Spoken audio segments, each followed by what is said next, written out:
Okay, well, what's that? Some of us can read. So you can. Yes, right. That's right. You're a computer guy. Well, I learned. Yeah. Started that way. My when in a former life, in a former life, I had got an MBA. I have an MBA, and one of the things I was in the last class though. We're not last MBA, that sounds really sad. But it was in the last class that didn't have to take computers. You know, that every class afterwards had to be something with computers. Oh, well, operations management, having to do those work with matrix algebra, you know, that was bad stuff. You know, those were nasty. But we had to do it pencil and paper, I had to do it by hand. And oh hi, she's looking in. Hi, how you doing? You know, she's ready. You can't hear her. She may be laughing. I don't know. But she's cleaning that window. So I didn't have to take computers, but my brother did because he followed me in the same program about 6 years later, and they had to do computers. I think this was 70s, and I think instead of computers, we took something to. I think it was something weaving baskets. We were still coming out of the 60s. We were real groovy, but he had to do that. Had to take computers, but what he learned was Fortran. Yeah. How to write. He learned writing program, and you know, once he graduated. That became kind of irrelevant because very few people sit down and write software unless you're writing software. You don't go at the bank and write your own software. But so he learned all this computer stuff that did him no good. Yes. I want to remind everybody to please turn off your cell phones, put them on vibrate. Does that mean me? I've got everybody. I've got everybody. You know, you assume that certain people are special. Yeah. You know. And I want to know if everybody signed in. Let me know. No, I didn't. I'm just a check mark on your list. Yeah, that's all everybody is. Did you check? I can't think of her name. So anyway. Margaret. Yeah. Dale Pierce. Dale Pierce. Give Dale Pierce a round of applause. Yeah. He was the one that joined me over at Eastern Gateway. And your name? Kim Coleman. Kim Coleman. Give Kim Coleman a round of applause. All right. We're going to be looking today at a time when we will all be dead. So that'll be nice. That's pretty good, right? Right? Then you can see all kinds of outlandish things. And as we're looking at the world as it will be in the year 25. Yeah. 20. That's But it's a good name for a song. Get off the song. You're distracted now. We're looking at 2069, which happens to be what? 100 years. 50 years. Thank you very much. See, I could do it, but I need a calculator. You know. I need my computer. That's my daughter needs a calculator. Anyway, and so we're going to be looking ahead, and kind of crystal ball, right? That was the name of this, wasn't it? Crystal ball. This is what I'm supposed to be talking about, right? Okay, good. Because actually, as I was telling Brother Pierce, I had already worked a whole different thing because I forgot what I was supposed to be doing. And yeah, I had a whole different program until I saw this morning when I looked in the thing, it was something else. And I said, oh boy, I think I'll go to Eastern Gateway instead. You know, I don't have to worry about listening to those voicemails on my answering my answering machine shows that I'm old. Anyway, we're going to be looking ahead, and it seems to me that there are two ways people tend to look into the future. And if I had my PowerPoint, I would hit the button. It would be the wrong button, and then I hit the right one, and it would show to science fiction things, because science fiction, Sandy Smiling, John Bowledge, you know John Bowledge. We know. Yeah. Yeah, we know. Is he still out on bail? Do you know? Okay. At least I heard that was good. John, what's that? We don't have the money. Oh, you don't have the money. So, all right. Well, I sure don't. Every Sunday morning, John, because he does it the week before, he gives me a challenge. And he's done it for like 4 months. Maybe longer than that. Yeah, longer than that. And every Sunday, in the sermon, I have to include something that he challenges me with. And like this would be the challenge. Challenge would be the blob around the diamond. I have to include something about the blob surrounding the diamond, right? Last week it was and see the fact that I know what he's talking about right away shows that he and I, have issues. We really do. The Metaluna mutant had to be the Metaluna mutant from This Island Earth. From the movie This Island Earth. So that's the kind of thing. So anyway, if I had this on the screen, science fiction, he'd appreciate it, mention it to it. On the slide, they'd be on one side Star Trek. And in different ways to look at the future, you can look at the future like Star Trek. And how would one look at the future if one were taking a Gene Roddenberry perspective? How would you be looking at the future? Get on the Enterprise. Well, true, but what is his perspective? And that's what we're talking about, perspective. As we look into the next 50 years, or at the end of the 50 years, what was his perspective? If you've ever seen Star Trek or any of the other ones, what do you think his perspective was on the future? Space. Well, it was certainly dealing with space in terms of emotion. How did he view the future? Not emotional. Okay, not too emotional. Did he have an optimistic view of the future? Yes. Absolutely, he had an optimistic view of the future. In fact, that was when you read about what he did with the original Star Trek, it was all optimistic. That things were going to be better. And I mean, when you even think about this is the 60s, not only was technology going to be better, but you're going to have, racial integration in crews, and people are going to get along, at least Earth folks are going to get along, and, yeah, that's right. So it's a very optimistic, very positive view of the future. Now, in some of the later incarnations, they talk about an apocalypse, a nuclear war that happened on Earth in between. Well, Roddenberry wouldn't have done that. Because what he saw was that the future was going to be progressively better. It wasn't going to be down and bounce back. It was going to be progressively better. And so if we're going to look at the future with sort of a Star Trek view, yeah, Marissa just walked past, I think. If we're going to look at it from a Star Trek view, you're going to look towards the next 50 years and say, what? Things are going to be better. So some of the problems we're going to talk about right now, initially, what's going to happen to those problems? They're going to be better. We're going to figure a way to solve them, right? Okay, so that's one perspective. And I'm not going to encourage you to have one of these two.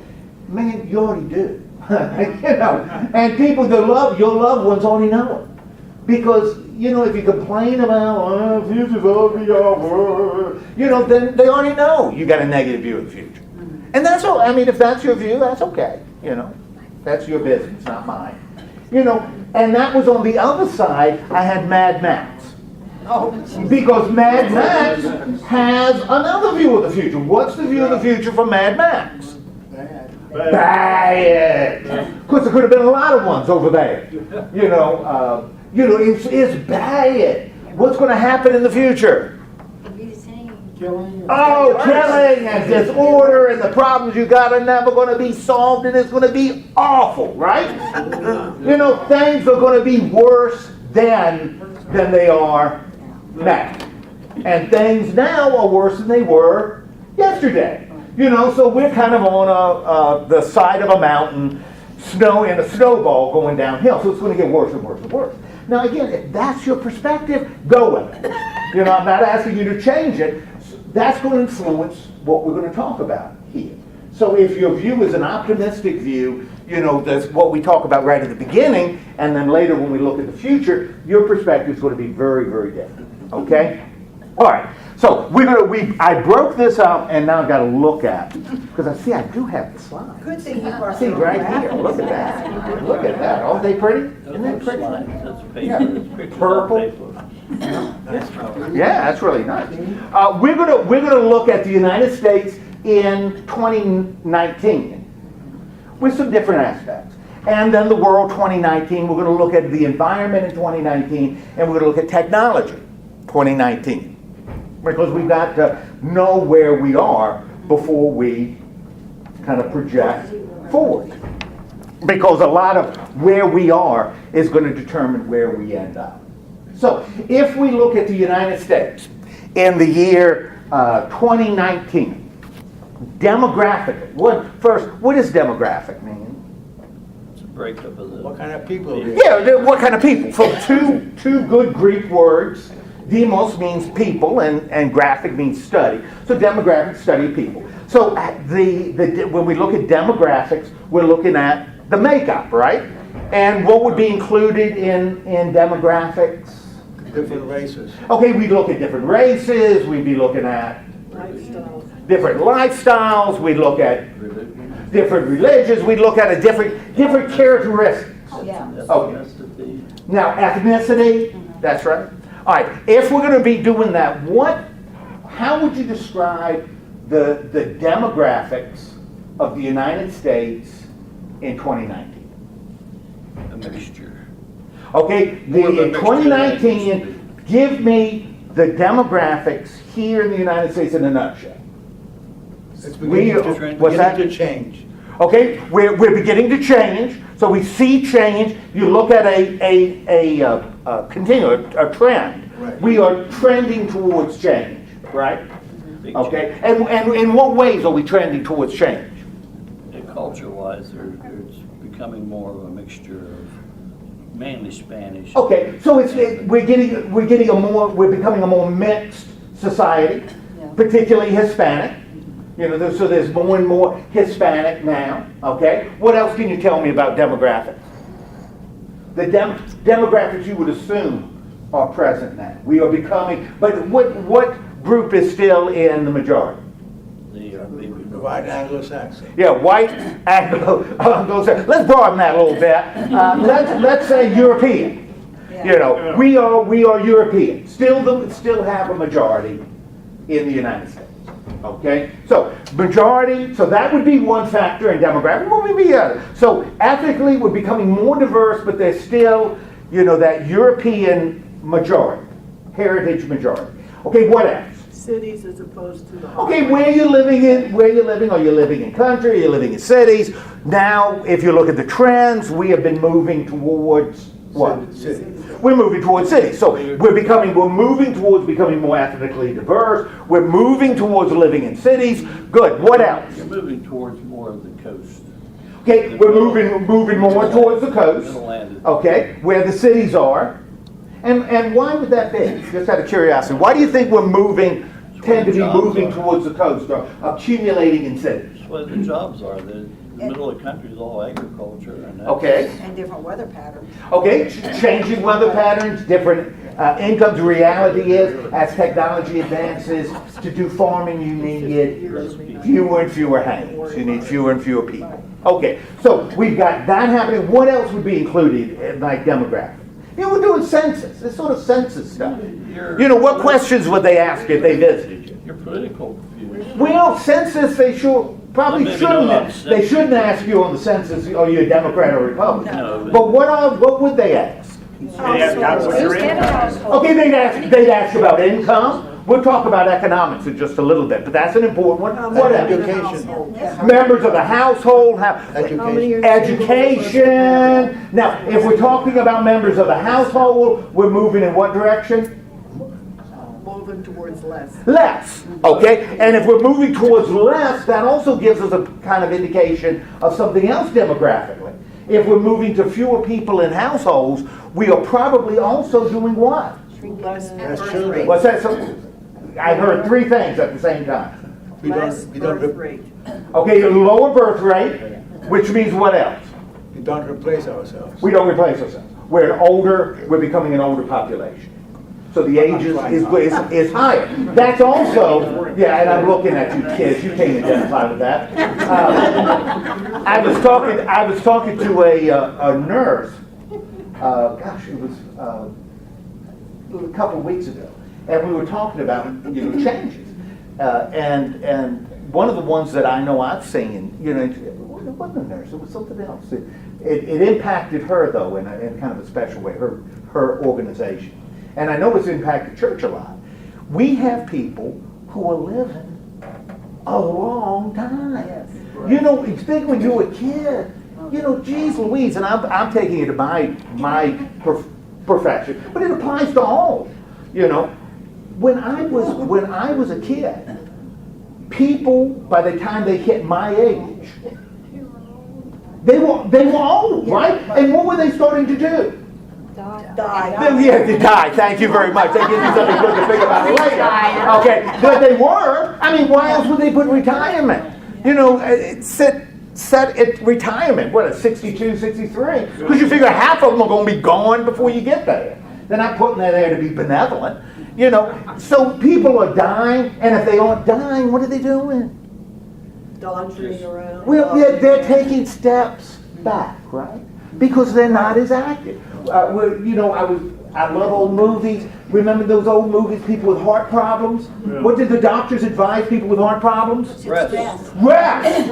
Don't get excited. And that, imagine going to a doctor now, a heart doctor. When the doctor says, okay, this is my prescription, here, don't get excited. You shouldn't be with him. That would be a thrill of it.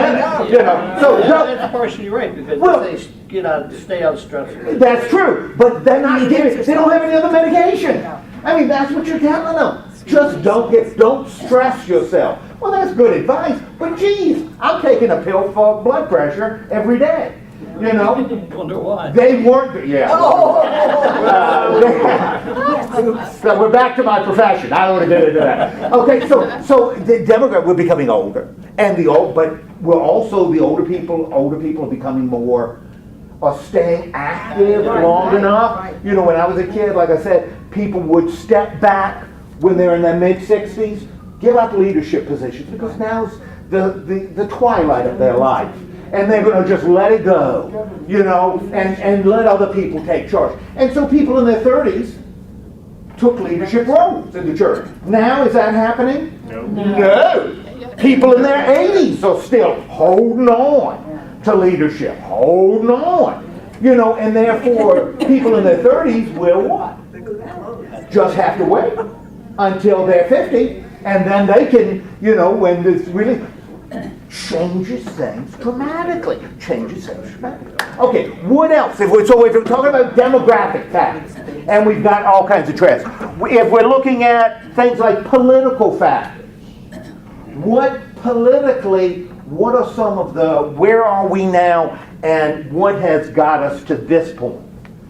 So we got these demographic things politically. As we look at the United States, where are we now? We're on two ends of the spectrum. Okay, we're becoming more divided, polarized. So you've got, and that if you look is a trend. That's a trend in both of the political parties. Both the Republicans have gone further to the left. Wrong left. No, wrong direction. Well, it was that's right. That's what confused me. They've gone more to the right. You know, if any further, they'll be able to shake hands with Attila the Hun. Right. Because he's as far right as you can get, and the Democrats tend to go to the left. Okay, so that's a trend we see politically. What else? What else do we see? Now that sounds really good. Republicans and Democrats becoming different. Well, But maybe this is going to be all irrelevant. we want to go back to the good old days. A lot of folks want to go back to the good old days, you know, and they were good. And nobody wants to change their outlook with political. You know, you might. Well, no. Why should I have to? I got a network that tells me what I want to hear. Right. I never have to hear anything I don't like. You know, not like listen to Walter Cronkite. You know. You always trust it. Yeah, oh yeah, absolutely. But we also have some other things going on. You know, we talk immediately. You said Democrats, Republicans. Well, you know what? Most Americans don't identify with either one of them. You know, most of them are what? Independent. They call themselves independent. And while Democrat and Republican membership or affiliation, because it's not even membership anymore, they're both dropping. You've got this independent going up. People that see themselves as independent going up. Okay? So that becomes a trend. What else politically becomes a trend? Populism. Oh, we're talking about economics and just to hold that. What about when you bring the politics into sort of the demographics?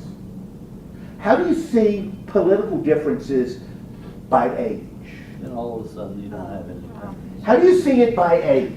The younger The the older As- people have as- got more conservative, the Oh. younger people have got. Older people tend to be more conservative, right? Not exclusive, but tend to be more conservative, right? Younger people tend to be Liberal. more liberal or progressive, or less, because however you want to define it, but tend to be more liberal, you know, on that, to the left of center than to the right, you know. And so when you look at, you know, voting patterns, that certainly carries through. So younger, more, now that could be the nature of just being younger, you know, but that's something we see in terms of trends, okay? What about, you mentioned economics.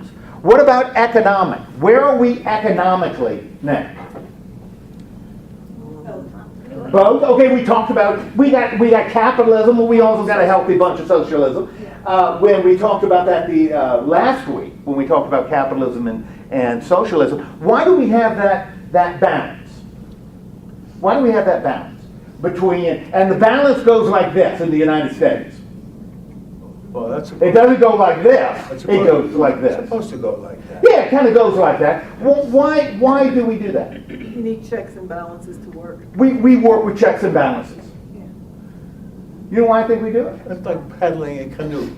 Like paddling a canoe. Yeah. I think we lack the guts to be either one. Oh. Right? Because we don't want capitalism. You're a pure capitalist, although there's some inherent problems like monopolies and inherited wealth. Pure capitalism, you just say, go to it. You know, this is economic Hunger Games. It really is. Economic Hunger Games. You know, the one that wins. Everybody else what? Dies.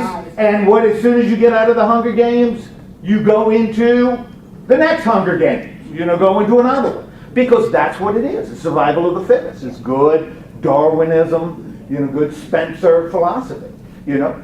But we don't want to do that, right? Because that means children, if we don't give them medical care, children are going to be dying in the streets, and we don't want to do that. We don't want the kids dying, right? But we need the customers to buy the stuff. Well, that's another inherent problem. You don't want hungry children. So you tell the parents, you better work. And the parent goes like this, but the parent knows, we don't want their little kids to die, right? That'd be terrible. But they have to get off their duff to go get a job. Yes, you have to do that. Oh, we don't want to be hungry. So we kind of blend it, you know. And of course we don't want to be all socialists because then everybody just will be laying around. Nobody will be working. You know, the only reason I work is to make more money. Yeah, yeah, that's right. Yeah, I undercut other ministers all the time. So it's, we don't do either one. So, but we keep that blend. What are some other economic trends we see in the country? Loosening of regulations on. There's no clock. Wait a minute. I'm sorry, Gene. There's no clock in this room. That's not good. There is not. It is not good. What's that? 234. Oh gosh. Well, can I set this? I've got to set jewelry. this. It really works, huh? Yeah. Well, I've got it. I've got a watch. I just didn't set it. 234. Okay. Can I trust you? Can I trust Oh you? yeah, Oh, yes. this Oh, watch yes. sets itself every night. He's a time person. He's a time person. Oh, yes. Yeah, I'm a time freak. All the clocks I are the didn't. same. I didn't set my watch at all. I'm not a Because you're person. dependent. Yeah, well, I just drift. All right. So let's get to the United States because we got some other factors. So we got, but at one of the important economic trends, we hear this all a lot. You know, how is the in our society income and wealth distributed? Inequitably. The disparity between rich and poor is the chasm is so big now, and the fact is, we just ignore that fact, Absolutely. and it eventually will be the end of the economy as we know it, unless we find a way to come out of that, because you either have a very disgruntled poor class and very happy rich class, and with no middle. Societies have always struggled with that no middle. But that has to be, we've always built off the middle class. Yeah. So we got a discrepancy, a disparity, not only in wealth, but also in income. Between those at the bottom and those at the top. So and the gap, the trend is the gap is getting Wider. It's getting wider. It's not narrowing. It's getting bigger. No middle class. Well, no, what's happening is that actually what one could consider middle class is getting bigger, only because the gap between the rich and the poor is getting so wide. When you start looking at 0.5% of the wealth in this country is controlled, or 90%, 99% of the wealth of this country is controlled by 10% of the population. 90% of the wealth is controlled by 0.5% of the population. That means you've got some really rich people, really rich, here. And the that rich group is ending up soaking up a lot of the benefits of society, as well they should, but they're ending up benefiting an awful lot in the society. And that gap, they're getting richer while the poor may be staying where they are. There's a marginal increase here, but this is spiking, the income here, So, what's that? Them that has gets. Them that has gets, That's right. yes, yeah. And that becomes another, kind of thing with capitalism. You gotta, because here are baseball players too, that are making huge amounts and owners. So, you've got that teachers maybe over here. And it may be a problem. But, okay, so we got that as a trend, economic trend. What would be some social trends that we see now? What in our society? What are some of the social trends? Facebook. Okay, technology is becoming more important. Okay, that's right. For a lot of people, not for me, but for a lot of A people. lot of people, do Facebook. All right. I'm wondering why 16-year-olds, 17 and 18-year-olds are being taxed. Is their education over at 16? No. So you've got the social trend. What other social trends do we see? Broad sense. Just being on your phone, period. Okay. The loosening of the prejudice against gays. Okay. First time Good. being married, things like that. We've really loosened up as a society. Also made a lot of separation again, but this is the first time you've ever seen this in this country. Right. So the view of some of the moral issues have changed. Loosened. Loosen. The reason I hesitate loosen is I don't know what word to use. Loosen might sound like we've got loose morals now, and I don't mean that. It's just our perspective has become more inclusive. The fact that homosexuals Right. are human beings. Yeah. We're moving now, and when you That's what it is today. and it was more acceptance. I do think we do. I think so too. As you look though at again, bring that to demographics. Which group in our country is most accepting, open to these changes? people. The younger you get, the more accepting they are. You know, which says that when you get, as this group dies off, as it eventually will, one might assume that the trend would be towards more openness, unless something intervenes. You know, That doesn't always hold true. doesn't always hold. Look at my generation. Yes. They're all the hippies and the love people and all that stuff back in the 60s and 70s, and now they're all the conservatives. Well, that's true. And we're gonna. I'm the vast majority. I was just going to say, my brother, wow, you know, the minute he had a daughter, changed his whole line of living, everything, changed everything, changed it. No phone, no dates, no nothing. So, Well- I mean, the older you get, like he's right, you're more conservative. Yeah, so that may be factored in there. You know, whether my daughter is ever going to say, homosexuality is unacceptable as a lifestyle, cannot be done, should be discriminated against. I don't know that she'll ever say that. She might, but I don't know what would intervene that would cause that more. Yeah, I agree with you. People become more conservative because they're more concerned about keeping what they have and feeling comfortable. We want the world to be comfortable. So when these young ones have a child, they're going to change. What they may end up doing, and just to file this away, and this is a little off, but one of the things I think people, and do this in counseling a lot, I think people want more than anything else, and this is what causes us problems or issues. There is one thing people want, all people want more than anything else. You know what it is? What do you think it is? To be accepted. That's important, but I think it's something even more. To be loved. Education. Even more. All of these are great answers, but I think there's something even more. Peace. Nope. Even more. Money. Nope. Even more. Companionship. Nope. Even more. People. What's that? No wars. No wars? Well, that kind of goes against companionship. Yeah.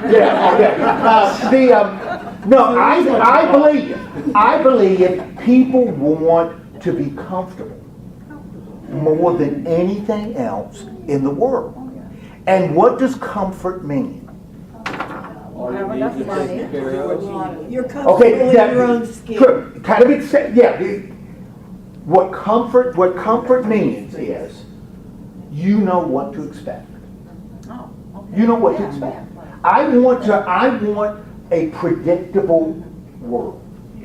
Then I'm comfortable. I may have money would be nice and all that, but now I'm comfortable. If I go into a situation, if I come in here and I pretty much know what to expect, I'm comfortable. If I go in here and I don't know whether you're all going to shoot me, I'm uncomfortable, right? So comfort I think is really important. And that's why I think sometimes people who grow up in bad situations end up continuing to live in bad situations. Comfort doesn't mean happy. If I'm comfortable being unhappy, I know what to expect. If I'm a woman and a man just wails on me, beats me, like my dad, my dad beat me every day, and that I get used to. Then when I marry a person that does it every day, I'm not happy that that's happening, but at least You're used to it. I know what to expect. I know when I walk in this room, to tense up or to get my defenses on. I don't, if he's got flowers and is happy and, I don't know. Now I'm really uncomfortable because I don't know what to expect. I don't know what to expect. So I think people like, comfort. And I think that's as we get older, what makes us comfortable gets broader and broader. And so we like the things we remember. We like the things that, were good, in the That goes past. back to people. People just don't like change. We don't want, it makes us If everything uncomfortable. stays the same, it's okay. Yeah, but I can even get comfortable if I'm constantly changing, but then I gotta constantly be changing. It's whatever I'm used to is gonna shape who I am. And I think that's what happens as we get older, that it becomes more set. It becomes more set. Okay, so, but anyway, we've got social things. What about, because, I can't help it, I'm a minister, geez. What about spiritual trends, religious trends? And I said spiritual instead of religion because we immediately think about religion as in groups. And I'm talking about spiritual trends that also include groups. But it just broadens it out a little more. What are some trends that we see that leave us where we are now? U.S. is much less spiritual. Okay, United States is much less spiritual or religiously affiliated than it once was. We are back to the way we were in the 1940s. Wow. You think, oh God, they were really religious in the 40s. They weren't. Not in the 30s and 40s. They really weren't. It spikes after the war and continues up in the 50s and sort of settles into a plateau in the 60s and 70s and then starts declining. This is not new and exciting. We weren't like real spiritual and it's been a gradual decline. It hasn't. It's been an undulating line in terms of religious affiliation. Yeah. And don't you think we're becoming antisocial also? In what way? People are not joining churches, fraternal organizations, and getting together. Everybody's at home watching television. Well, I'm going to rephrase it just a little bit because antisocial sounds, condemning. Like, that's what was my concern about loose morality is loose. I understand what you're saying. Let's call it instead of they don't get into organizations. They don't get into each social, political, fraternal organization. They don't interact at all. They use their hand and the phone. Do you see people looking at each other, talking to each other, even if they're out for dinner? They're all looking at their phone. It's kind of interesting. When I started ministry in, 40 years ago, we went to a workshop. I went to a workshop. This is 40 years ago. World's changed a lot in 40 years.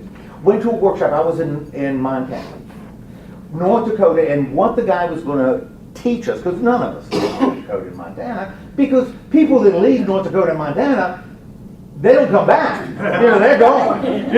So it's only Southern boys like me that wander up in eastern Montana. And he was sort of sharing about things, his perspective in ministry, and it was a long thing. But this I remember, and then we got to pick up speed. This I remember. He said, you're talking about the social.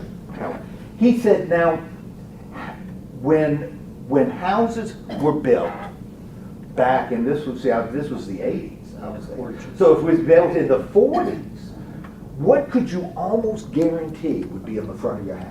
Porch. You'd have a porch on the front of your house, right? And you had a porch in the front of your house because you did what? So you can sit outside. Okay, so you could sit out on the porch and neighbors would go by and you'd have conversations. And in fact, where was your family room? The living room. In the living room. And where was the living room? Facing the front of the house. Front of the house. So you had the porch. That's right. Porch, living room. So as soon as you went in the door, boom, you were there. He said, now this was to ministers. He said, this is good. I'm going to tell you why this is important for you to remember. He says, that's the way they used to build houses. How do they build houses now? This was in the 80s, but it's even more so now. How do they build houses? Do they have great big new houses that have great big porches on it? Seldom. Only if they want it to look old. You know, when you see a new house with a big porch, you say, oh boy, that brings back memories. You know, but in a new house, like in a development, there's no porch, right? There may be a stoop, but there's no porch. But people still hang out outside. Where do they hang out outside? In the backyard at the deck. Because the deck is a porch, right?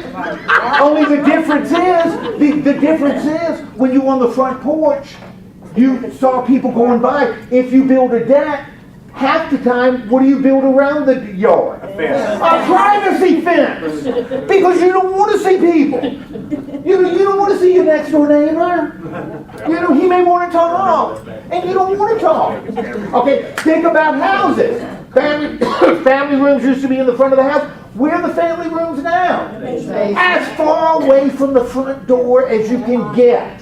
Well, at times in the basement. Yeah, that's right. A lot of times it's down in the basement, for crying out loud. He said, what's that? No windows to look out. No windows to look out. But you know what? You don't want to see anything out there anyway. Now, this was before cell phone. This is like 1987. People didn't have cell phones in 87. This is before any of that. And he said, this is what we see. This is a trend. In 87. In fact, a lot of houses, the most dominant feature in the front is the garage. Yeah. Right. That you pull in, the garage is right there, you pull your car, you hit the button, garage goes out, pull the car in, you close, you don't even have to look outside. Right. You don't even get out of your car and go through nature. You can get out of your car and go through the. He said, that's going to be really important for y'all. Because back in the 40s and 50s, when you went and visited folks, they were on the porch. They wanted you to come, right? They wanted to see you because they wanted everybody to see you. They want to see everybody. But now, you go and visit somebody, you knock on the door. That means they got to leave whatever they're watching in the basement because they really want to watch it. That's why they're doing it. They got to walk all the way up the stairs. They're probably comfortable in the basement. Got to walk all the way up the stairs. They got to put on shoes, and you're standing there knocking, and they go, oh, we're coming. And then you open and say, hi, I'm here to visit. And they say, oh, good. Yeah, why did you call? Yeah, well, good. Let's have a seat here, Then you gotta feed them. Yeah, he said, that's really important. You need to be aware of that. You need to be aware because society has changed. And even more so, with I had to be careful. I have become less critical of telephones since my daughter has become a latter teenager. And my daughter uses the phone all the time. All the time. She has her phone with her every minute of every day. And she usually has a laptop all the time. And that used to irritate me. Put the phone down. Talk to people. Well, you know what? She kept closer contact with her friends last summer than I ever did with mine. Sure. Because she was talking to them all the time. And she was FaceTiming them. I'm an old guy. I look at that and say, oh, that's not nearly as good. I don't know. Maybe. I don't know. She sure is close to the people she loves and is close to a lot of them. So, Pros and cons. but that's certainly one of those social trends. And that kind of moves us into technology. What are we looking at technology? Speed. Now, this was a neat slide. Oh. Oh, it was really good. Had explosions and everything. We'll just imagine that. Now, if you look at technological development, it is like this. Straight up. And then, Yes. it just spikes. It just spikes. And we're talking about spiking in the last, 50 years. Boom, it's spiking now. spiking so hard. Okay, and what are some of the technological? Yeah, it's spiking so much we can't even keep track of it. You know, what are some of the things that are now part of our everyday technology?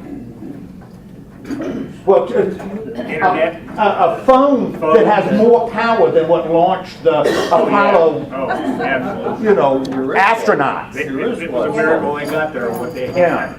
Wristwatches that do remarkable things. Dick Tracy would have been drooling, you know, over the wristwatch. He could talk to people on his wristwatch. Yeah, remember my parents gave me a Casio watch for a graduation present.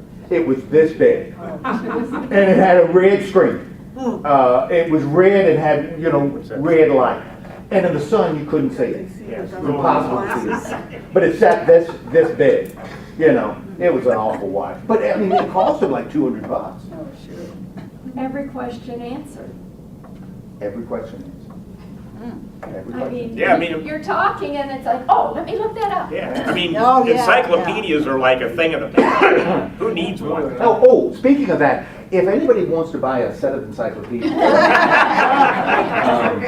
I think I can part with them for $200. Okay. All right. So we've got technology. Now, if we look at the world, now let's go kind of demographically. What's occurring in the world?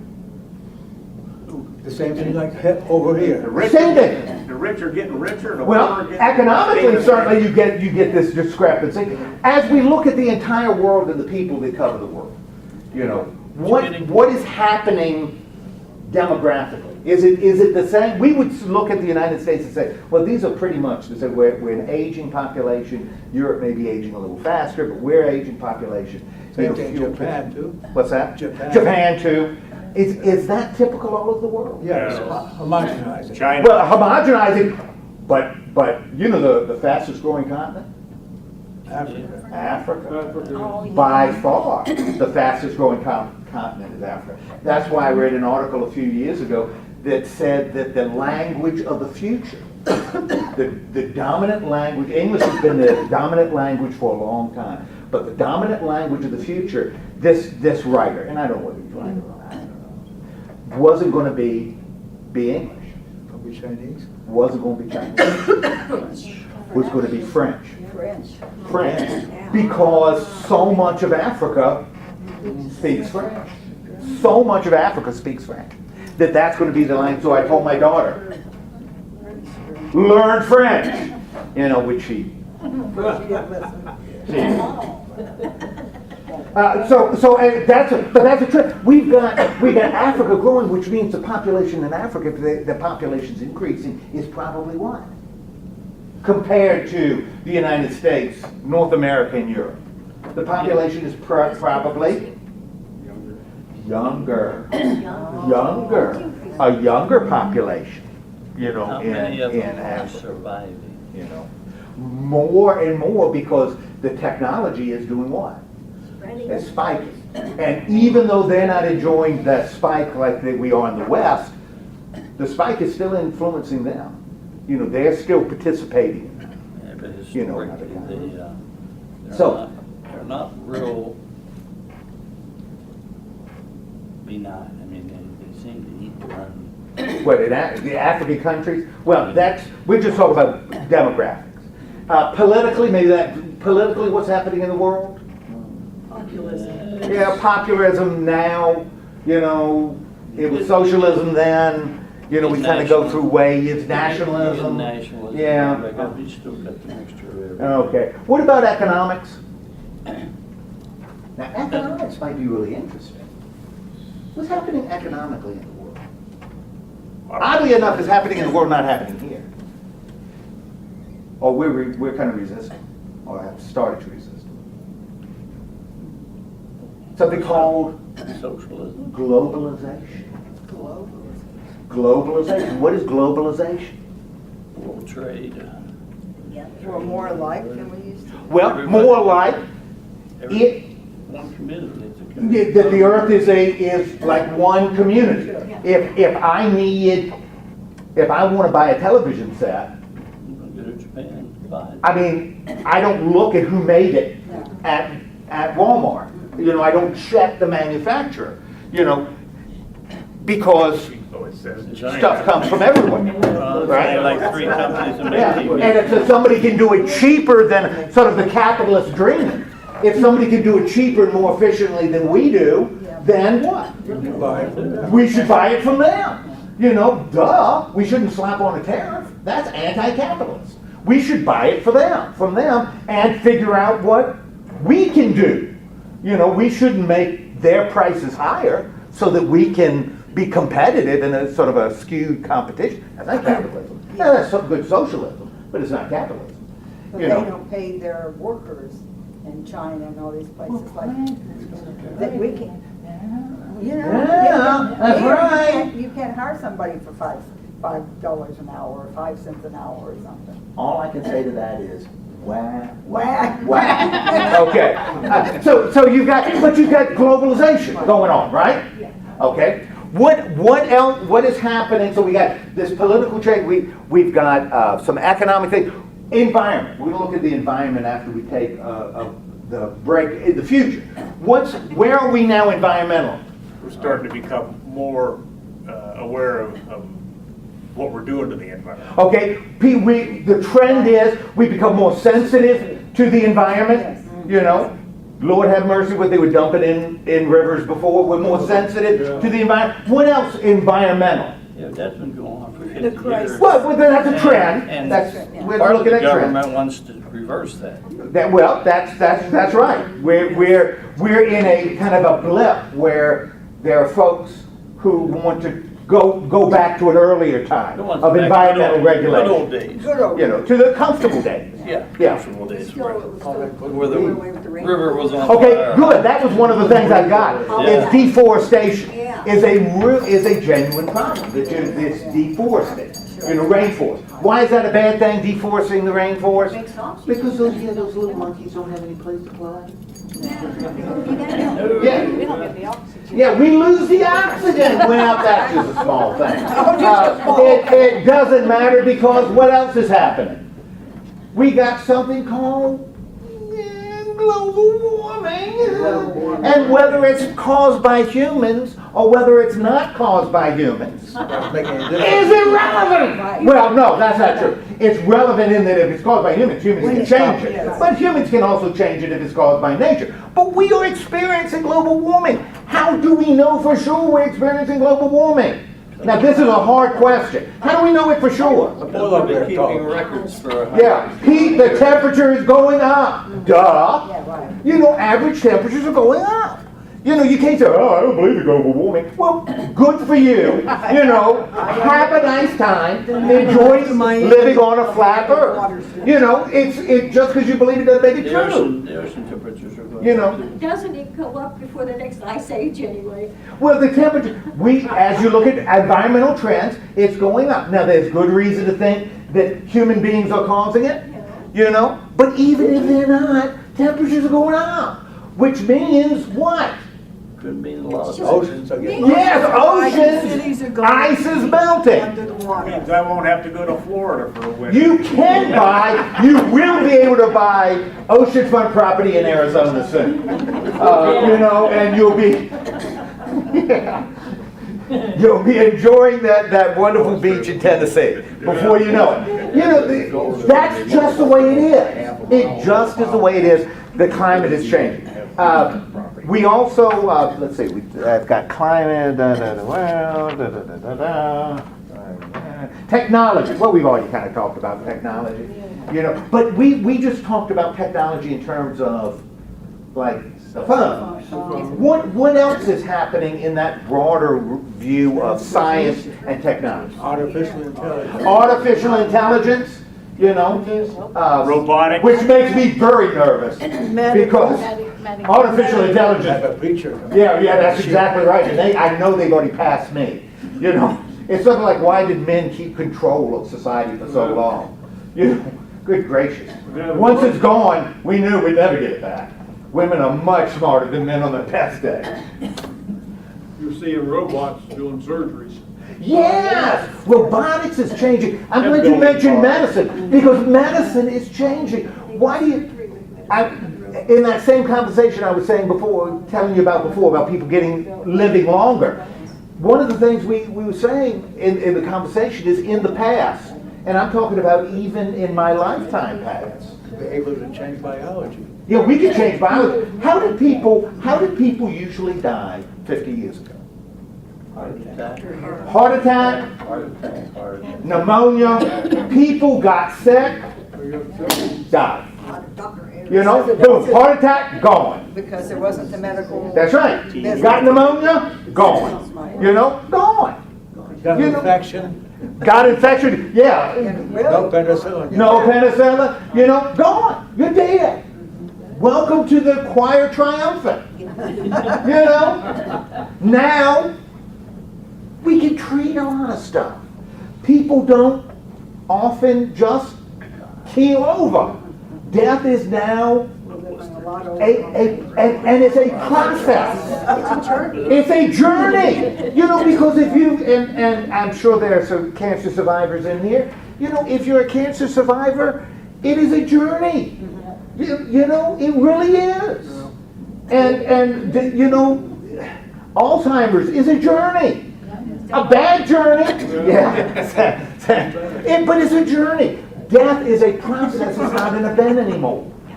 And that changes things. And it's death is change and people living longer because medicines are better. And technology is better. Good gracious. Remember old gallbladder surgeries? You can always tell when somebody had gallbladder surgery because the scar started here and ended here. You know, what's a gallbladder surgery now? I was in the hospital for 6 hours. Yeah. 6 hours. 6 hours. You know, it's outpatient. Yeah. For crying out loud. You can do it in the car. You know. You can do drive-through gallbladder surgery, right? Just put the thing in, suck it out, go about your business. What about all the transplants? And transplants, my gosh! You know, we can transplant anything. Or it seems like it. You Like a know? monkey kidney now. Yeah! Put in a monkey kidney. Just the other day, an Israeli company 3D printed a heart with tissue. 3D printed the heart. So that's going to be a really developing thing. Well, you think about it. Be able to make a part. They're even growing skin now. And that's where we are now. Take a break. Do what you need to do. Then we're going to talk about it. And then we can kind of speculate what's going to happen in 50 years. Sort of using this same guy.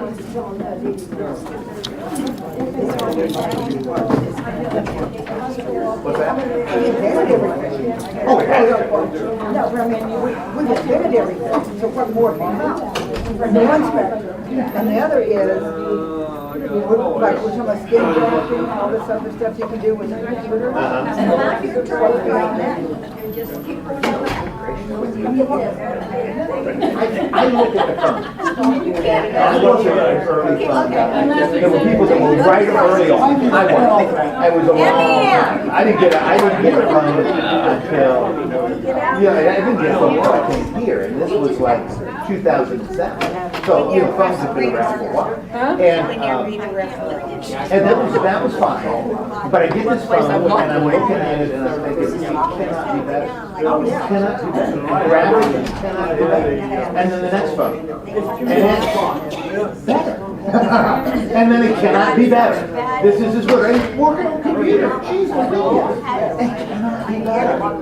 What next to me invented the But who can do better than Paul? Paul is as good as it gets. I heard somebody make a comment that there was some guy, some politician way back when, years ago.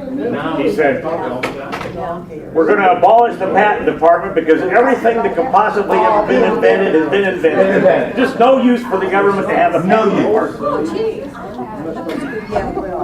It's just it's amazing. I don't know. I can't get my head around. You know where it's, but it's got to go. The problem is a lot of this stuff just generates more thinking about stuff. You know, it's refined. It's like when a guy when you first in the late 19th century and early 20th century, you would build machines machine tools, lathes, milling machines that would build other machines.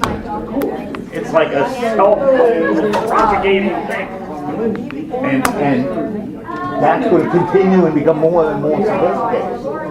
Now we have robots. I mean, Musk with his Tesla, he originally wanted to build a plant that was totally roboticized and build the cars totally with robots. The problem is, the rest of the automobile industry knew that was pretty tough to do.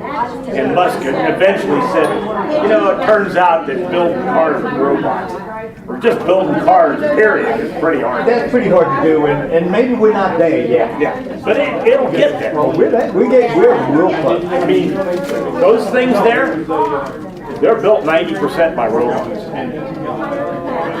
Now, what if they start injecting robots to repair those little damages inside of us? They've actually done that years ago. Yeah, little nanobots. Yeah.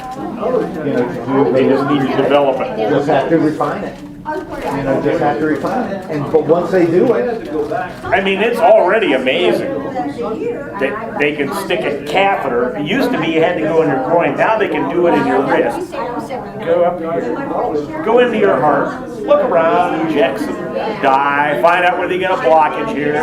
Stick a stent in there. I mean, I watch them do that while they're, you know, I'm having a stent put in. I'm watching them on the TV screen. It's like, and you're awake, and it's like, that's around the sun. that's exactly right. And how do they make these little things that go through your blood vessels and not mess things up? I believe Raquel Welch did it.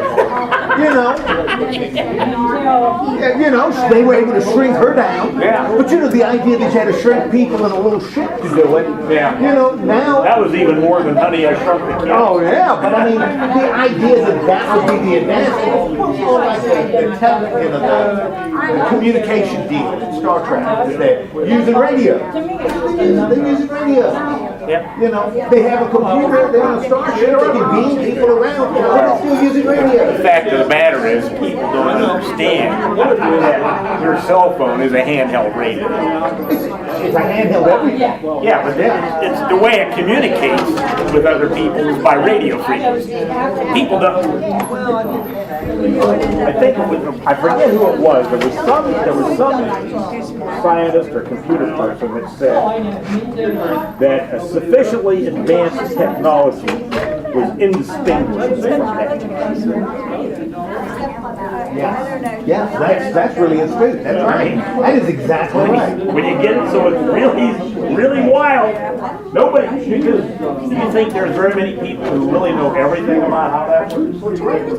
I have told many people many times there could be a hamster and a wheel in my computer, as far as I know. Well, I used to get this. I had my own computer business. I used to all the time say, well, they apologize for not knowing very much about computers. I said, you don't need to. I said, can you drive a car? Yeah. Do you know how a car works? No, not really, other than the steering wheel, the accelerator, and the brake. Do you watch television? Yeah. You know how complicated that is? Do you know how television works? No, it doesn't keep you from watching TV. That's exactly right. That's exactly right. When I came over, my mother ordered her time. Now you look at the computer, you don't know which order you need to read. No, it's always. Right. You'll find that those words are reading, but if you open up and find something Britannica or not, you got to read the whole goddamn thing. Oh yeah, well that's like, you know, she used to work in a library. Now they used to put all the newspapers on microfilm. Now they put them on. For a while they were putting them on DVD. They're probably just online for now. So, but the thing is, they're in PDF files. They're totally searchable. Right? Yeah. Well, see, that's You don't have, how do you search a microfilm or a microfilm? No, you don't.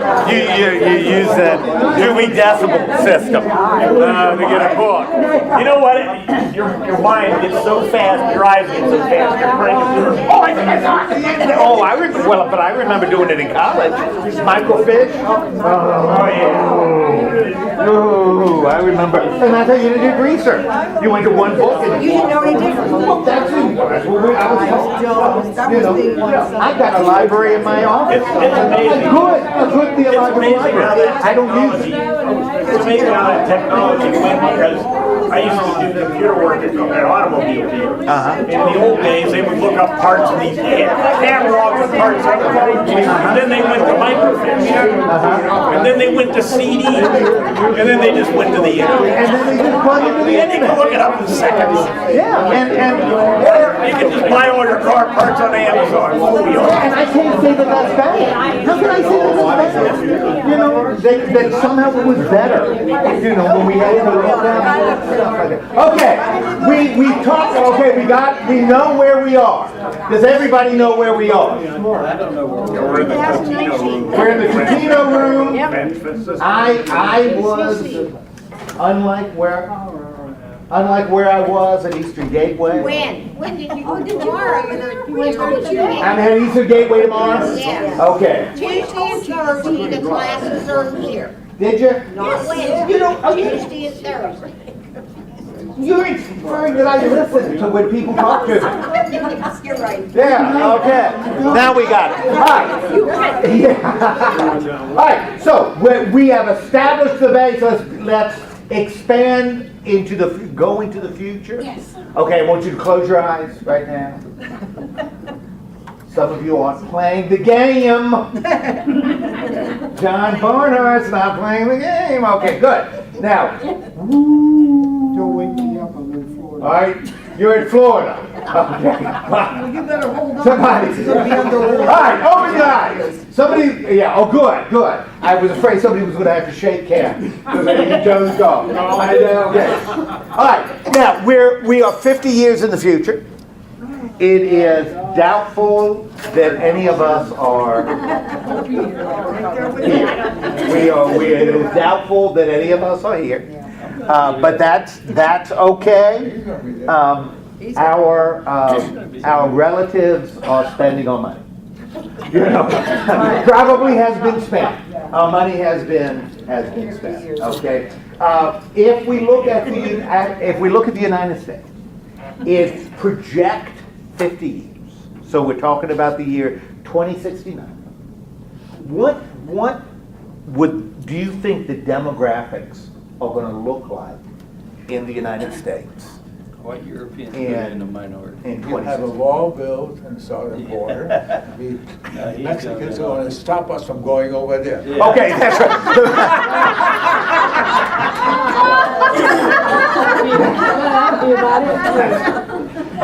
The only difference is the wall's going to be built on the south side of the Rio Grande. You're not going to be able to get over there. There might be one on each side. Yeah, that would be good. Sort of a channel there. All right, what are we demographically? You said what about European? White European is going to be in the minority. White Europeans The browning of America is are going to be minority. We're going to be in the minority. Now, we will. Odds are there will be still more white Europeans, for European Americans, than other groups, but we will not have over 50% of the population. 50 years. Not if projections go. In fact, if projections go as they're going now, what would be second to European Americans? Hispanic are going to be second, and a lot of first and second generation Hispanics. When you pick up the phone, or they ask you if you speak Spanish, right? Yes. Or speak Spanish. That's right. That's one. Well, You you know. know what I'm going to do? No. If I get somebody that speaks Spanish, I'm going to Come on, ask them to Spanish, speak and then English. ask you to press a button. But we're going to be, if trends continue. Now, how is that going to change society? What is America then going to look like if we've got this demographic change? Culture is going to change. Okay, we're going to see a shift, some shifts in culture. And More Taco Bells. We're talking Authentic Mexican food. Not the Hispanic people. We got two Mexican restaurants in Weird now, so. What's gonna happen to the farmlands? Well, let's think about this. If we look at demographics, pure demographics, we hold on that because that's a good question. Pure demographics, we're gonna be browner. Of course, you got to California. Everybody's brown in California because of the sun and all. So we're going to be browner. We are going to have maybe a third of our population with Spanish as their first language. With Spanish as the first language. More Hispanic TV channels. Yeah. There'll be more Telemundo. Telemundo 2. So it's going to be, that's going to be a shift that maybe some European Americans might want to learn Spanish and just think, that might be a good idea. That could be, and remember that we're talking about this population will also be All their voting, which means they're going to be electing people.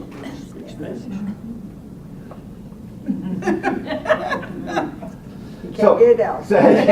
So we're looking at some genuine demographic changes as we project. Now you were talking about, Sandy. You said, what about the farmland? What about the farmland? We talked about one of the demographic things is that people are moving. Are people going to become more urbanized in the future? Yes, I think so. Okay, it's going to be more urbanized in the future, which Depending on means cities can only support so many people, and as Kids you will get make bigger. the whole state of New York City, then you've got limits to how big a city can get. Not really, it's coming. Well, yeah. So, but they're not going to be moving to the giving up city life to move to Hooterville and start a farm, right? We've become a big corporate America. Okay. So what's going to happen to the farm? What do you think will be at the farmlands when we're looking at it in the United States? Well, if it keeps up, we're not gonna have people doing it and no farmlands. Well, will we be growing stuff? Do you think we'll stop growing stuff? There won't be some mom and pop farmer doing it. The Jodes are going to have to leave It's already happened. Oklahoma and go to California? It's already happened. Yeah. 50 years ago when I was in service, when I used to come home and fly in, I couldn't even imagine Robinson Township. I mean, that wasn't even Right. So in my view, the whole 22 corridor between Robinson and Weirton and Steubenville is going to look like Robinson in 50 years. So if that's the expansion of Pittsburgh, then What about they're business limited. cities? Well, yeah, I mean, some are limited to where they're at, where they can expand. Geography topology didn't seem to limit that very much. They're saying bigger cities, little cities are going to become big cities. And in the farmland, those robots are gonna be out there farming. So there'd be robots in straw hats, straw in them out talking about rain. Talking to one another about how much rain they got last night.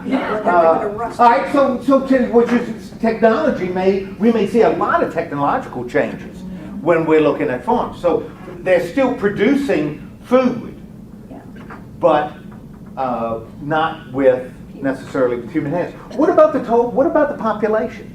If we look at total population, it's going to just the United States now, and what will the population look like? Be like? It will be, if it continues to trend it's on, it's going to level out to where it's going to be a zero net. Why might it kind of level a little bit? It'll grow but level. Kids are waiting till they're older to have kids, and they're having less kids. Yeah. Some of them are not having any. Well, remember, we're talking about an aging population. And you hit an age where don't have kids. Can't reproduce. You know, you don't have kids. Yeah. Jean. I'm looking ahead 50 years, you're talking demographics of the Yeah. people. It'll be over 100 years since the end of the Civil War. Are we gonna do anything else to move forward the black population 100 years. and the bigotry? 200 years since the Civil War. No, it'll be another 50 years after. But, You okay. said 100 years after the Civil War. it'd be 200 Okay, years after. 1865. We're projecting. Right. What do you think will be the relationship? I wanna you know what. within society? The black population. We talked about trends. Now, when we look at demographic factor, if we look at trends, the African American population, and by the way, it's kind of, I read an article this morning that says one of the ways that a European can tell they're talking to an American is they hyphenate all the time. Americans hyphenate. And that's what I just did. African American, European American, Hispanic American, we love hyphens, you know. So, so anyway, but we've got, as African, the projection is that the African percentage of the population will remain pretty much stable. And the reason for the decline in the European segment is the increase in the Hispanic portion of the population becomes greater. So it puts pressure on the what was the majority. And so the pressure is going to come. There'd be a leveling of other populations, including African American, but not as much with Hispanics. And more biracial. Yeah. And more biracial, yes, 50 absolutely. years ago, that was Right. horrible. Now we're okay with it. Absolutely. It's going to get to a point where it doesn't matter. Yeah. Yeah, Let's it's not a hope. thing. Let's I- hope. I I think think- we're a long time. I mean, you think back in the 60s when we just first had desegregation, and we're not too much better in some ways. I think Exactly. the main factor in the next 50 years will be the economic divide.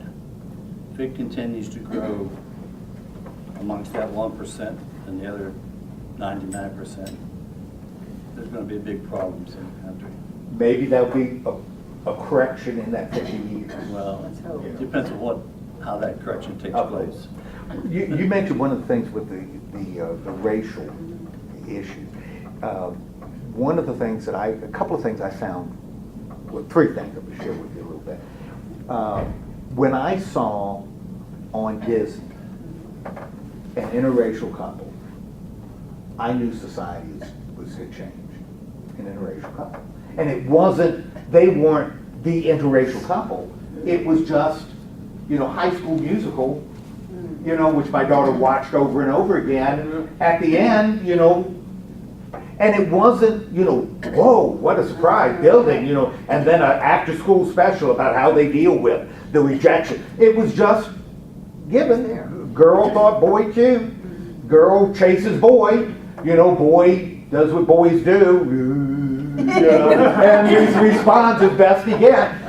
That was what listening to my daughter, and this is, you always got to be careful with anecdote, because anecdote's anecdote. My daughter doesn't think in racial terms.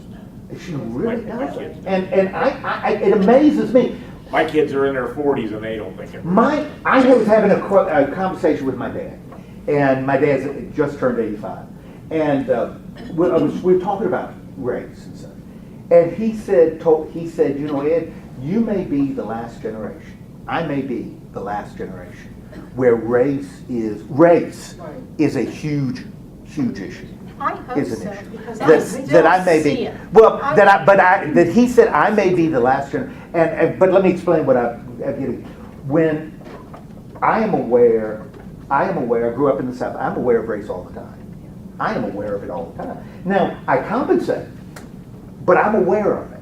Now, if you say, "Oh no, I'm not aware of it," you may be, and that would be wonderful. But I'm aware of it. If the quarterback is black, I'm aware of it. I'm aware of it. If I go into a room and there's a African American person, black person there, I will tend to compensate by going to them first and shaking their hand. Because I know I grew up in the South, and my grandfather never used one word all the time. you know, all the time. And that's in my head. So I am aware of it. I'm not sure my daughter is.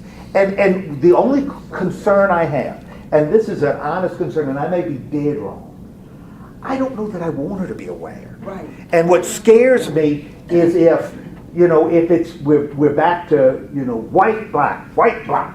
I don't know that I want her to be aware. But I understand there's still discrepancy. I don't know how you solve it, but I don't want her to think in white and black terms, because I do. And I want her to be better than me. I want to move beyond that. I don't know how you do it. I really don't. But, I think we're culturally so close. I don't want my generation to screw it up. Though, like in your cities. What's that? Is there more diversity in your cities and more acceptance of diversity than we have here in these rural areas?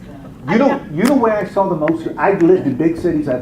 You know where I saw the most acceptance? Wasn't in the big cities I've lived in. Wasn't in the big cities. I taught school in rural Virginia, Buckingham County, Virginia. And Buckingham County, Virginia was 60% African American. And so my school was 60% African American. Because you grew up. There weren't separate sections. It was just, and I saw more, almost a color blindness in rural Virginia, where kids just grow up together. Than anywhere else I've lived. Now, I can't speak to every place because I haven't lived every place. But, I know that there, it just didn't seem to be an issue. It just wasn't an issue. It wasn't, and we've talked about it before in other groups. One of the dangers is a patronizing, it wasn't. It just, we were just people. And I think we're so close to that with the generation. I really worry that my generation is going to step in. Not yours, but mine, because I'm a little slightly younger than some of you. Some of you, I'm about the same age. But some of you, I'm older. But I'm going to step in and say, let's talk race.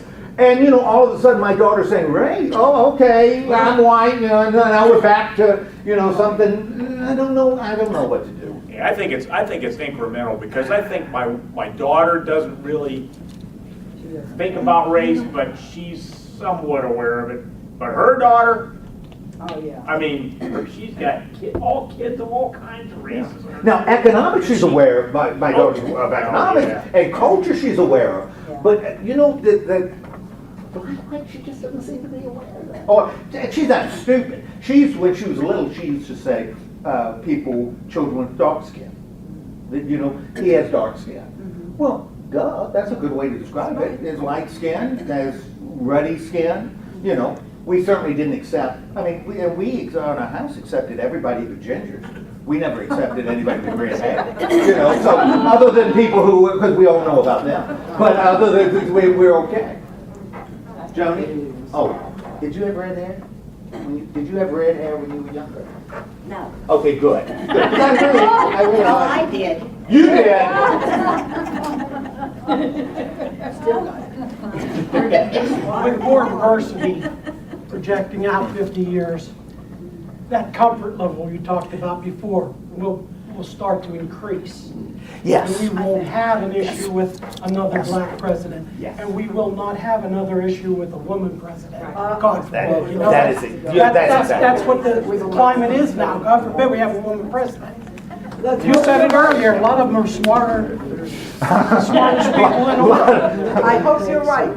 But I think that's right. And so we get more culture.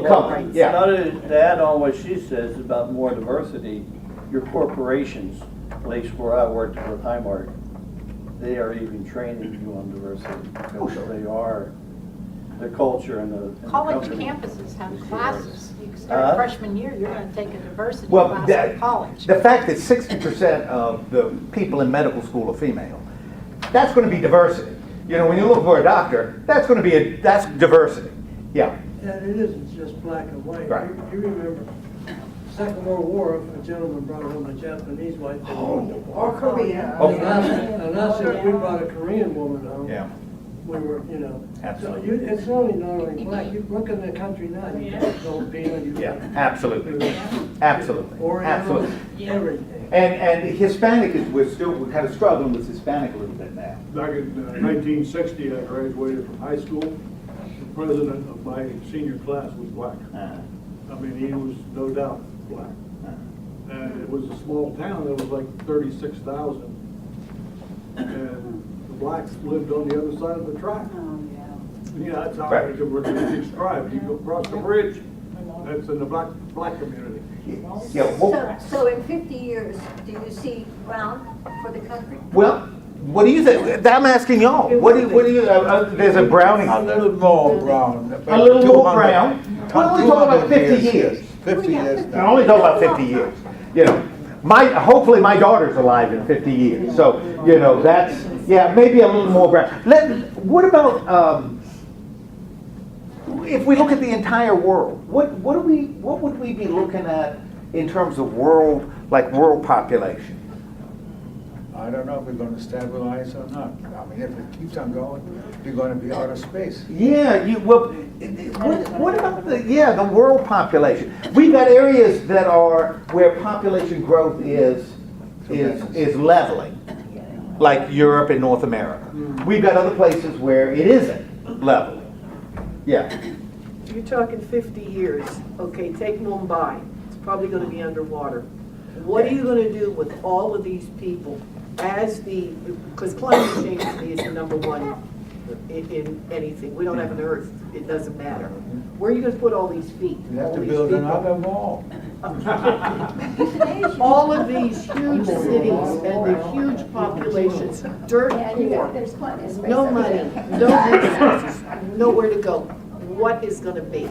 Islands are going under already. What are you going to do with Indonesia? What are you going to do with Mumbai? What are you going to do with, if, say, New York's flooded or Miami or whatever? We've got huge problems. That's answer. Now, give me an answer.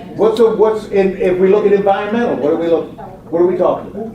Now remember, we said right at the beginning, there's always two perspectives on the future. You know, there's always two perspectives on the future. Always has been, always will be. Star Trek, Mad Max, always. You know. So what do? Let me hear some Star Trek people. I hear Gene talking, but I think that the things that are going to happen slowly enough that people will adapt. Okay. So, if the seas rise and the existing shorelines come in, they're just going to move back. Just like they do any other place. That they move. Yeah. So you're talking about the horrible poor. They don't have anything. How are you going to move these millions with, say, like these things underwater or your islands? How do they move in Haiti when they have an earthquake? Yeah. But they stay in Haiti. But it's just as bad. But they manage to deal with it.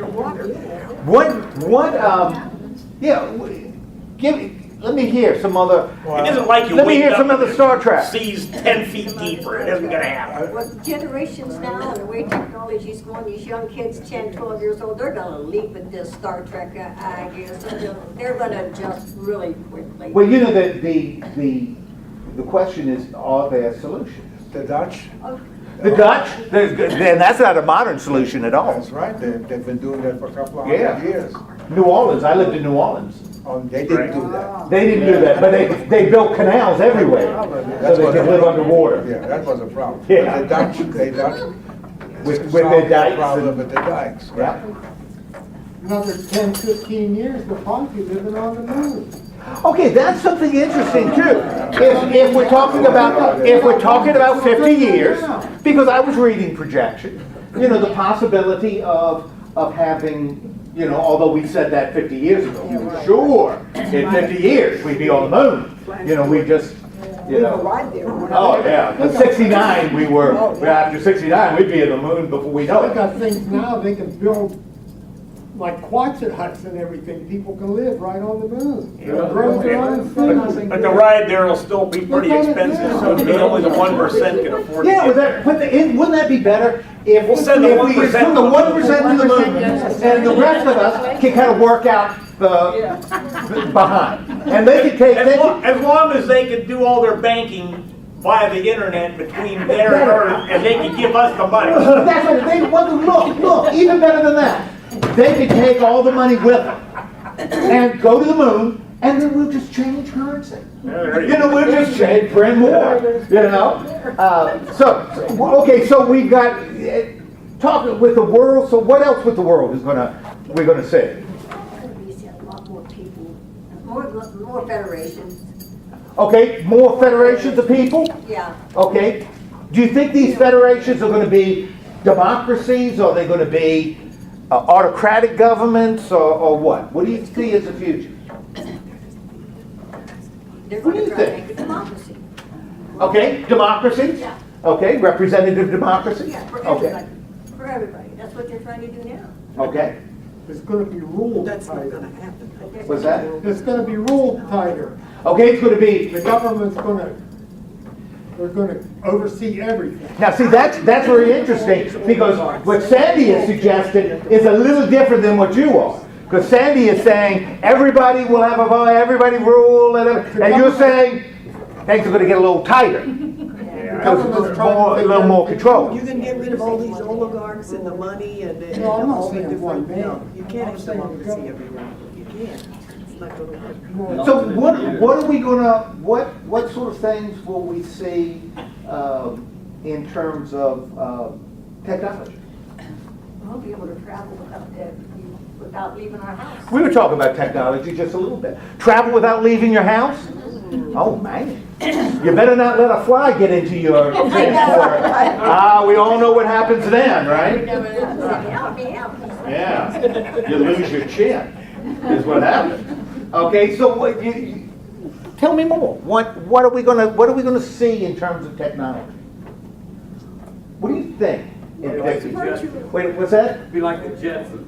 Be like the Jetsons! Yeah. Oh man, I want to make it. I want my own flying saucer. I would like that. Yes, that's right. I'm living on poles. We're gonna have computer chips. We're not gonna be human. We're gonna have chips like Frankenstein coming out, like two bolts. We and have, chips. oh man, so we're gonna sort of Cracked everywhere. to recharge. That'd be kind of cool. We may have, what is the next step in communication? I mean, where do we go to communicate? Teleportation. I try to imagine what my daughter is going to be saying when I talk to my daughter about telephones. She is fascinated by telephones. We had one. It was wired into the house. It was in the hallway. You could not move it. You didn't even own it. No. You rented it from Ma Bell. If you put another one and they knew, they came to the house and said you got two phones. Absolutely. Absolutely. And you had to be good to rewire it because it was wired in. And you had that wonderful Style. Oh, yeah. Kids don't even know what that is. You could buy an app on your phone that allows you to dial with a rotor. But I tell her about this, and that there was no, you couldn't see somebody when you talk. That was super science fiction. Oh, back in the 60s, they talked about we had a party. about video phones back in the Oh, party 60s, line. and it seemed like they just happened overnight. Yeah. And but that was science fiction. Imagine a video phone. They had the video phones at the World's Fair in New York City. Yeah, but all of a sudden, my daughter. The thing is, nobody wanted to actually have people see what they Yeah, look like exactly. That's at home exactly right. when they were kind of half undressed. Well, but I tell my daughter that this is the world in which I live. When I was your age, this was my world. My mother, when I left the house, my mother would say, trust in God and carry a quarter. Do you have on Trust in underwear? God. And, trust in God and carry a quarter. Because what did you do with a quarter? Call home. Because there was going to be a payphone someplace. But if there wasn't a payphone, you had to find a pay. If it wasn't there, you had to find one because that was the only access to communication. So I tell her that, rotary phone, you cannot see anything.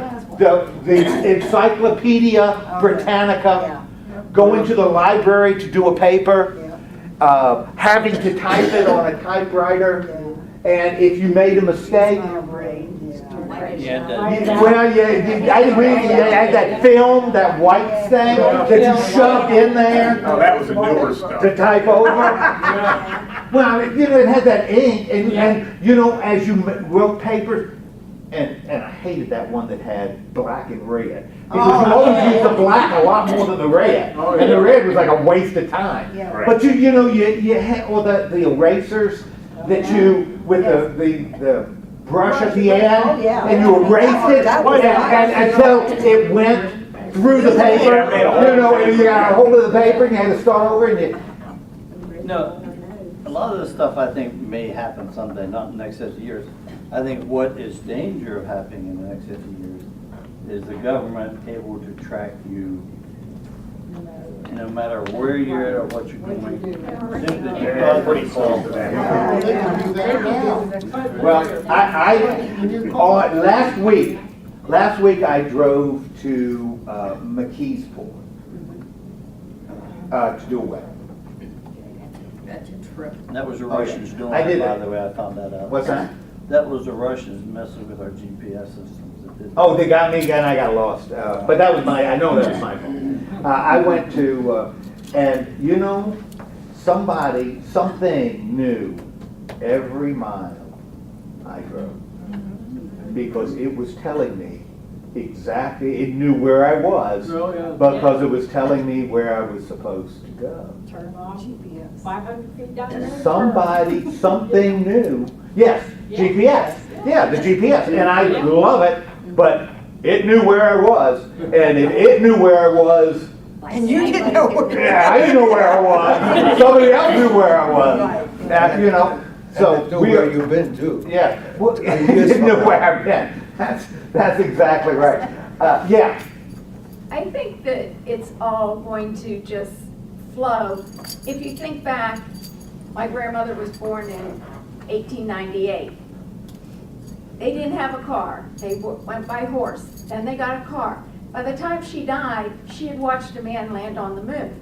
And it had just progressed without anything happening. So I think it's going to, whatever happens, it's going to progress and we're going to flow with it. I think so too. I think there's little blips. And no offense, the blips are usually caused by people our age. Because, and it goes back to comfort. It challenges what makes us comfortable. And so we tend to, and this is human nature too. My daughter's going to do this. We're going to tend to judge what they're doing based on what we enjoy. What we do. And what they do is never going to be as good in terms of quality as what we do. And it's interesting as we kind of scramble, because we kind of scramble to do that. There are so many things that are so good. See, I'm kind of a Star Trek future guy. I think we got problems, but I think a lot of the problems are going to be we're going to deal with. I think the biggest problem, one of the big problems, is energy. We're using renewable energy, but I think that's going to be. And I'm saying this in Ohio. I live in West Virginia. I'm as sorry as I can be. I don't know that fossil fuel is going to be our future. I see that as a diminishing, and it's going to be replaced, and this should be exciting, by what? What's going to replace? Solar. We're going to become more sophisticated and efficient in channeling solar power. Wind. I've read that people are speculating on wind, using ocean. Putting the towers, offshore. They still do it in a lot of places. Offshore. So they're not in. Yeah, we got a lot of area. There's even technology to use the waves in the ocean to make energy. Geothermal. We can tap into the heat that's already here. We can tap into the energy that's already here. We're going to find ways to do it without burning stuff. But You part, know. part of the thing that follows with that is developing devices that use a lot less energy. That's right. And we're doing a lot And of we're that. doing that. And LED lights have been a big deal. Oh, LEDs, And yeah. do you suppose that there's a limit to our intelligence? We are not God. Right. There's a certain place where we can't go. I, Intellectually, we can't think about that. I believe that. I think we are a million years from reaching that point. I don't think we're even in the neighborhood. And the only reason I say that is But we're confined to our, there are limitations. we're confined to the earth and the elements within the earth. One of the things that I think is important with that, the intellectual capacity, is that we are standing on every shred of information that's been gathered. So if I am going to, if there are going to be Isaac Newton's constant, there's going to Stephen Hawking's constantly in the future.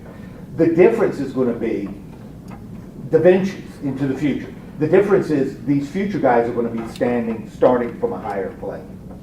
They're going to continue to advance, but they're starting in a higher place. That's true, but we're limited to our elements on earth. Well, we aren't limited to our elements on Earth now.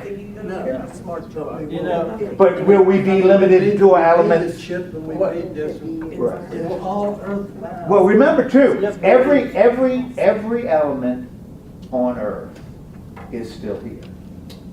It's still here. Because it doesn't go anywhere else.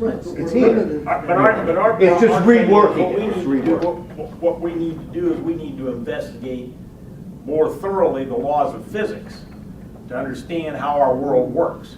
And we've just scratched the surface. I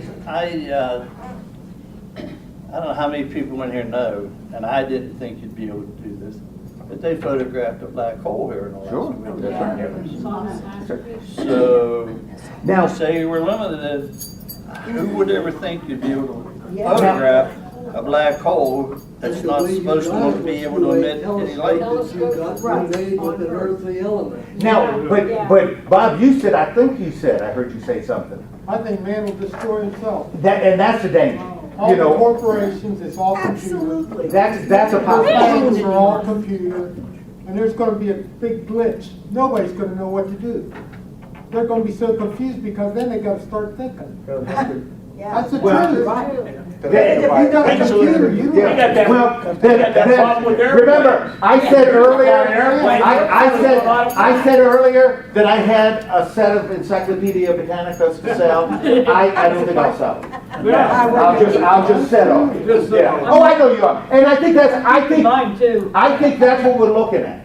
We're looking at the possibility that we're going to have the ability to solve the problems or destroy ourselves. Just think of all the.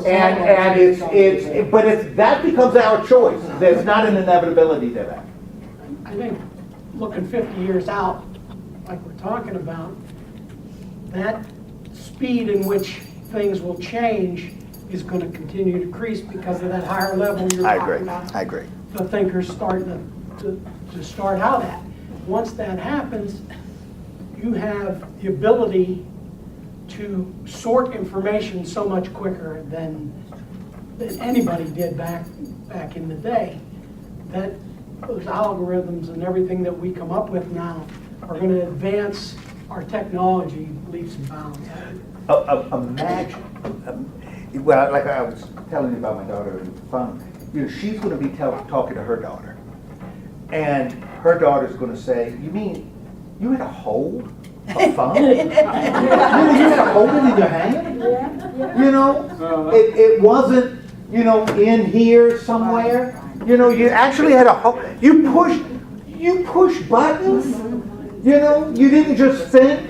Wow, that's really primitive. Ooh, I can't imagine using your fingers to push buttons. I think imagine with like what's going to be done in medicine? Robotics in medicine. You know, nanobot technology.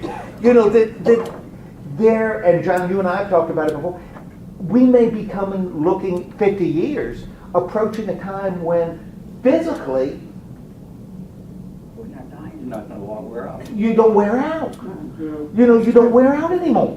You know, the problem with us is we're wearing out. Population problem then. Well, that they'll have to deal with. You know, there's going to be something different to deal with. But all of a sudden, you've got these new possibilities.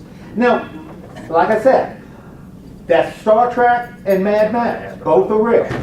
And one isn't right and the other one isn't wrong. But maybe the fact that they both exist are important. Because maybe we need both to modify the other. Because things are run by satellites now. yes, oh yes. If something goes wrong up there, we're done. Yes, yes, but we're going to build better ones, you know, and more. I think both are necessary because they kind of modify one another. The key is, the future is really in our hands and to the generation we're handing this stuff over to. And so if we are diligent in doing what we've have the opportunity to do, and I can't change the environment in Africa, but I can change what I deal with now and what I tell my daughter. If we look at what we can do so that future is as Star Trekian as possible, then I think 50 years from now, you know, when they do the class, or some people will be having the same perspective, you know, that it's going to be wrong. And my daughter will be saying, remember the day when, you know, you could just sit at a table and everybody had phones and you could talk to one another and communicate so well, and now my daughter just thinks, you know, thinks about people, and, you know. My oldest son's a doctor. He said that if you could spend 2 hours a day, you wouldn't be able to keep up on all the advances that are making all the time in medicine. He said you just don't have the time. That's why people have to specialize. Oh, yeah. You can't learn it all. It's that building on prior knowledge. You know, John and I have had good conversations about that it's, you know, people forget that we're building. People weren't stupid. You know, we're just building, we're just starting at a higher place than people did 200 years ago. And 200 years from now, we're going to be starting at an even higher place, as long as we don't screw it up, you know, on the advance up. You know, as long as we don't screw it up on the advance up. There's always been genius and brilliant, there always will be. But 100, 200 years ago, we weren't ruining the earth. It's still back to the earth. You have to have something with air and land and somewhere to live. Right. There are always going to be geniuses Right. and more geniuses.